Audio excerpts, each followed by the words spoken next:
बाबा साहब डॉक्टर अंबेडकर ने जब 13 अक्टूबर 1935 को एक संकल्प लिया था,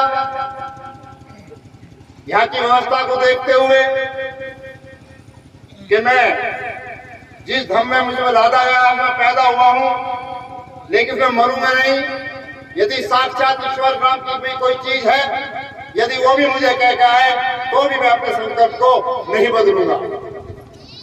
बाबा साहब डॉक्टर अंबेडकर ने, कुछ लोग सवाल करते हैं कि सन 35 की घोषणा सन 56 में आके परिणित की गई, तो बाबा साहब डॉक्टर अंबेडकर ने स्वयं उत्तर दिया था इसका कि मेरा समाज भेड़ बकरी नहीं है जो मैं किसी तरफ भी उनके लेके जाऊं। मैंने दुनिया के सभी धर्मों का अध्ययन किया है, देश में जितने भी धर्म हैं, लेकिन हर जगह कहीं ना कहीं कोई कमी पाई गई। कुछ लोग अच्छे लगते हैं, ऊपर से धर्म अच्छे लगते हैं, लेकिन अंदर से छुआछात और भेदभाव सब जगह विद्यमान है। लेकिन दुनिया का एकमात्र धर्म जब बाबा साहब ने पढ़ा कि बुद्ध के धर्म के अलावा कोई भी धर्म सामाजिक समानता प्रदान नहीं करता, इसलिए बाबा साहब डॉक्टर अंबेडकर ने अपनी इस घोषणा को 14 अक्टूबर 56 को, वैसे वो ऐतिहासिक अशोक विजयदशमी का दिन था, लेकिन तारीख सन 56 में 14 पड़ी थी, इसलिए भारत के अंदर हमारे लोग अनुयायी, अंबेडकर अनुयायी इस तारीख को और अशोक विजयदशमी को, दोनों को तारीख में इस कार्यक्रम को बहुत धूमधाम से मनाते हैं।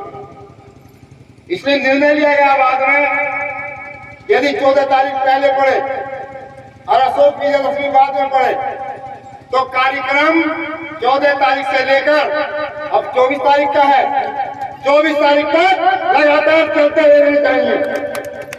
आप लोग इसका समर्थन करते हैं या नहीं करते? अमर रहे, अमर रहे, अमर रहे, अमर रहे, अमर रहे, अमर रहे। इसी वजह से अशोक विजयदशमी पहले पड़ जाए और 14 तारीख बाद में पड़ जाए, तो कार्यक्रम उसके आधार पर चलना चाहिए। अब ये पीपी वाले बोल रहे हैं ना, पीपी इलेक्ट्रॉनिक। आज वही ऐतिहासिक दिन नागपुर की जिस पवित्र भूमि पर बाबा साहब ने किया था, जहाँ पर लाखों लोग, कौन थे वो लाखों लोग 56 में, कौन थे वो लाखों लोग 56 में जिनके पास पैसा नहीं था, पहनने के लिए कपड़े नहीं थे, खाने के लिए रोटी नहीं थी, समाज जागृत नहीं था। लेकिन सन 56 में बाबा साहब के आह्वान पर गांव और देहात से बहुत से लोग रेल की पटरियों के सहारे चलते हुए पैदल पैदल नागपुर की भूमि में आ गए। वो थे हमारे पूर्वज, हम उन्हें भी नमन करते हैं आज के दिन कि जिनके पास साधन का अभाव होते हुए भी बाबा साहब की बात को माना। आज हमारे पास बहुत साधन है, हम हवाई जहाज में आ सकते हैं, जा सकते हैं, ट्रेन में ऐसी टिकट करा कर आ सकते हैं, बिस्लरी का पानी पीते हैं, बढ़िया कपड़े पहनते हैं, लेकिन उस जमाने में बाबा साहब का साथ देने वाला कोई नहीं था।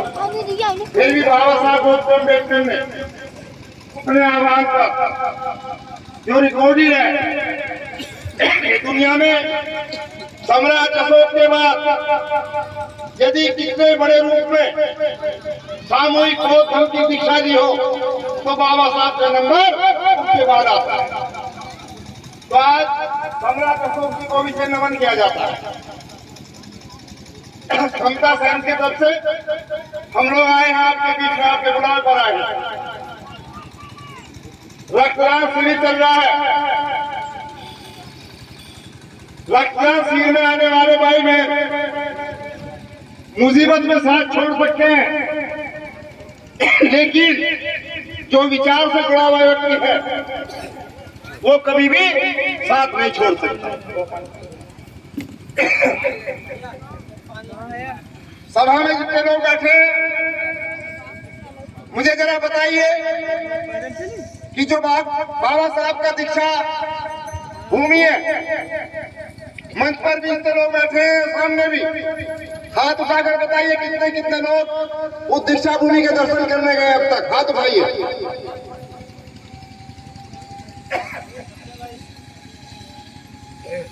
अगर मैं किसी धार्मिक स्थान की बात करूं, जैसे हमारे यहाँ मनसा देवी और वैष्णो देवी, यदि इसके लिए हाथ उठाया जाएगा तो सारी सब हाथ उठा देंगे।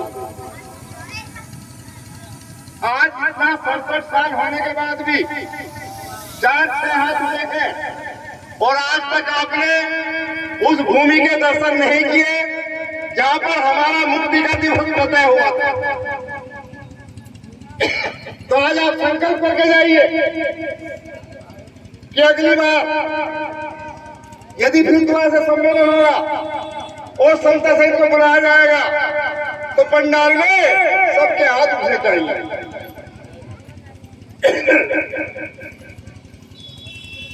बाबा साहब अम्बेडकर अमर रहे, अमर रहे, अमर रहे। बाबा साहब अम्बेडकर अमर रहे, अमर रहे, अमर रहे। बाबा साहब अम्बेडकर अमर रहे, अमर रहे, अमर रहे।